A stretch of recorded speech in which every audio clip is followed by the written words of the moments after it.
ওভারলের concept clear করব। Last of the ভিডিওটা দেখতে থাকো, তাহলে পুরো ডাউট ক্লিয়ার হয়ে যাবে তোমাদের। ওভারলেয়ারের ফার্স্ট পয়েন্টটি হচ্ছে নেলস যেন স্ট্রং থাকে। নেলস যদি স্ট্রং থাকে ওভারলেয়ার তোমার অনেক দিন লাস্ট করে। ক্লায়েন্টের ন্যাচারাল নেলস যদি স্ট্রং না থাকে সেক্ষেত্রে এক্সটেনশনটাকেই বেশি প্রেফারেন্স দেওয়া হয়। আমার ক্লায়েন্টের ন্যাচারাল নেল স্ট্রং থাকার জন্যই আমি এখানে ওভারলেয়ারটা ইউজ করেছি।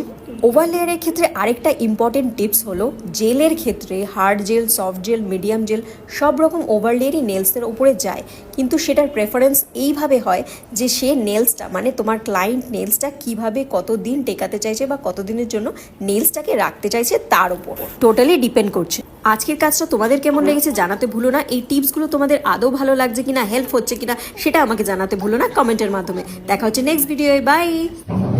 কেমন লেগেছে? খুব ভালো লেগেছে অ্যান্ড যেরকম আমি চেয়েছিলাম পুরো ওরকমই পেয়েছি। I am very happy. Thank you so much. Most welcome.